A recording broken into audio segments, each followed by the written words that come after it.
Bonjour Jean-Marie Hulon. Bonjour. Alors vous êtes multi-intervenant dans le domaine du journalisme. On est ici donc à la 32e édition du festival Premier Plan. Vous êtes festivalier? Je suis festivalier. Ce festival est un marqueur fort de la culture en région Pays de la Loire. Et puis effectivement, cette année, la 32e édition m'amène naturellement ici. Il y a évidemment la thématique Raymond Depardon qui est forte, mais pas uniquement, parce qu'on se souvient des prouesses de Juliette Binoche, qui est la présidente cette année, dans un film justement sur le grand portage. Donc toutes les raisons. Et puis l'autre raison, c'est que Château-Gontier, mon port d'attache, est assez près d'Angers en fait. Alors on peut peut-être préciser que vous êtes journaliste à la base. Pourquoi vous avez décidé d'arrêter? Alors, ça c'est une excellente question. J'ai vu mon métier, je l'ai pratiqué pendant 20 années, ce qui permet de voir évoluer les choses. J'ai eu le plaisir un jour, lors d'un entretien comme celui-ci, une jeune fille me dit: mais vous avez réalisé combien de reportages? Et ça a été vraiment la colle parce que j'étais incapable de dire combien dans ma carrière, plutôt d'ailleurs en local, en départemental et en régional. Je ne suis pas un grand reporter, j'aurais beaucoup aimé, mais j'en avais peut-être pas ni le courage ni les compétences à l'époque en tout cas. Et puis on a fait un peu des comptes avec les rédactions par lesquelles j'étais passé. J'arrivais à un total qui ne me rajeunit pas de 7000 reportages, des petits, des plus importants. Pourquoi j'ai arrêté? J'ai senti mon métier changer dans les années 2000.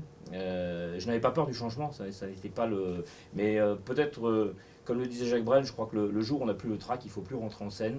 Et je n'étais pas sûr d'être toujours honnête avec le public que j'avais à servir, c'est-à-dire mes lecteurs. Donc voilà, j'ai fait le choix d'une autre carrière à ce moment-là. Je suis un peu passé à l'ennemi puisque je suis passé plutôt sur la partie communication, en me disant que c'était important de mettre de l'information dans la communication. D'accord, donc c'est ça qui vous a poussé à devenir directeur du festival Prestival. Oui, parce que, comme je le disais précédemment, en 2001, lorsque je suis venu ici à Angers, tenter de convaincre l'équipe organisatrice du Scoop d'Angers de se délocaliser, de venir un peu chez nous en Mayenne, il y avait forcément chez moi toujours un appétit qui n'a jamais bougé d'ailleurs. Ça peut sembler paradoxal. Je n'ai jamais oublié mes premières amours, à savoir le journalisme, mais c'était une autre manière. Moi, je me retirais de la partie active pour devenir un peu, non pas chef de cuisine, hein, je ne le suis pas encore, je suis toujours apprenti cuisinier, mais essayer d'aller trouver la quintessence de ce métier. Le festival n'est pas un copier-coller du festival du Scoop d'Angers, c'est une autre histoire, une autre ville, mais en tout cas, on essaie d'aller trouver des choses. La thématique de cette année, qui s'appellera Dessine-moi une info, autour de la bande dessinée de reportage, est extrêmement novatrice quelque part. Donc voilà, moi je fais des recherches, je fais des fouilles, c'est un laboratoire de décryptage de l'information, le festival. Alors on se demandait comment vous avez fait pour vous faire un réseau aussi riche. C'est très long. C'est très très long et je pense que ça ne peut reposer que sur la confiance, la qualité des rapports humains. Vous ne créez pas la confiance au premier regard, ça n'existe pas. Je crois, d'abord se déplacer beaucoup, aller rencontrer beaucoup de personnes, se dire que sur 10 personnes, peut-être en capterez-vous deux. Et puis la difficulté d'un petit festival, ce qui est le cas du Festival Info, c'est sans doute le plus petit festival de journalisme en France. Mais ça n'est sans doute pas le moins important. Et la difficulté, c'est sans doute plus aisé de dire à des personnalités: vous venez sur la première ou la deuxième couronne parisienne, vous venez à Lyon, vous venez à Nantes, vous venez à Angers bien sûr, vous venez à Château-Gontier. La première question que l'on vous pose, c'est pas ce qu'est le festival, c'est où. Donc vous expliquez déjà où ça se trouve, et puis quand vous dites aux journalistes, qui beaucoup sont basés à Paris, c'est à 1h30 par le TGV, voire 1h10 avec la LGV, ils se disent: ah mais ça fait moins loin que d'aller dans le nord de Paris. Et là vous commencez à engager une discussion, puis c'est surtout que sur le fond, on essaie de leur faire comprendre qu'on fait les choses pour leur profession, et que c'est normal, et de plus en plus normal d'ailleurs aujourd'hui, en 2020, d'aller à la rencontre de son lectorat, de son public, de celles et ceux qui consomment l'information. Et vous le savez, il y a aujourd'hui une défiance, une enquête qui vient encore de sortir il y a 48 heures, il y a une défiance énorme des Français face à leur presse. Ça veut dire qu'on ne peut pas incriminer le consommateur de l'information, mais bel et bien celui et celle qui font cette information. Il faut qu'on revisite le modèle de la presse en France aujourd'hui. Il n'y a plus d'autre solution. Juste une précision, nous avons eu le plaisir dans le festival d'accueillir Anne-Sophie Novelle, qui a fait un travail exceptionnel, et je sais que certaines étaient dans la salle ce jour-là.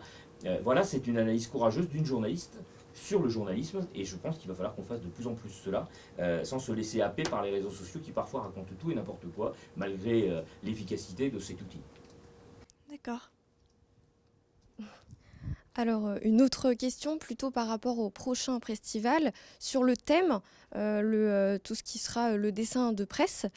Est-ce que pour vous, le dessin de presse est une forme de liberté qui tend à disparaître? Dans le monde en général, Oui. oui. Vous savez, moi j'ai eu le plaisir de travailler énormément avec l'association de Jean Plantu qui signe la une du quotidien Le Monde, hein, comme vous le savez. Cette association qui s'appelle Cartooning for Peace, elle est très connue, elle fait de nombreuses démarches d'ailleurs en direction du milieu éducatif et scolaire. Et au fil des années, nous avons eu plusieurs partenariats, et au fil des années, on a vu à travers le monde effectivement la liberté se perdre. Comment ne pas penser en cette année anniversaire de ce drame qui s'est noué à Charlie Hebdo. Nous, en 2015, lorsque cet assassinat multiple a eu lieu dans la rédaction d'un journal en France qui, justement, faisait de la caricature de presse. On pourrait en débattre pendant des heures sur fallait-il dessiner ceci ou cela, peut-on tout dire?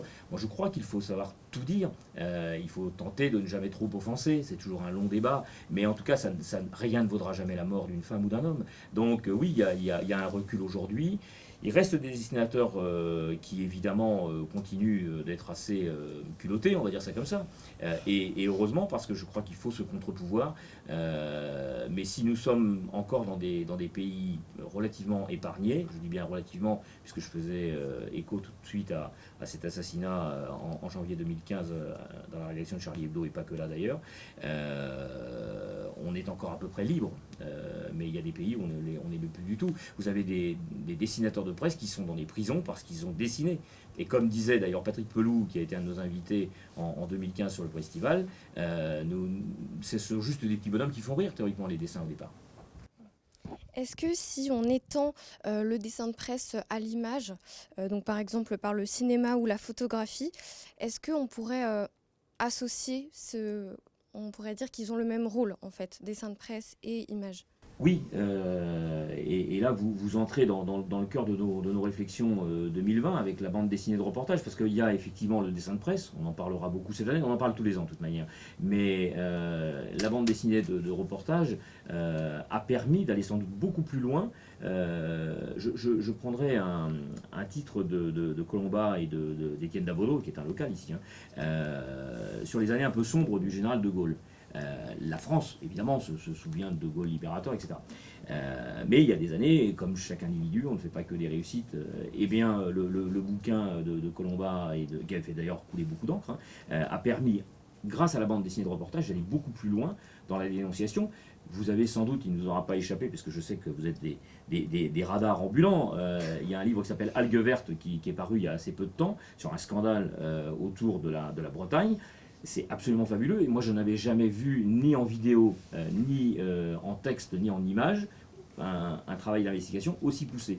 Donc on va effectivement essayer de marier tout ceci avec, tout n'est pas calé, hein, nous sommes aujourd'hui en janvier, c'est un peu loin de novembre, donc je pense qu'on peut se retrouver au mois d'avril, si vous voulez. Je vous en dirai beaucoup plus sur l'interaction entre le dessin de presse, peut-être plus le cinéma, effectivement, sachant qu'aujourd'hui, en dessin d'animation, on dit aussi beaucoup de choses, et finalement, c'est un peu la même approche, ce dessin d'animation, que cette bande dessinée de reportage dont je parlais. Donc oui, les deux se parlent forcément. Bon, merci beaucoup. Merci à vous, en tout cas, pour la pertinence de vos questions, c'est un plaisir.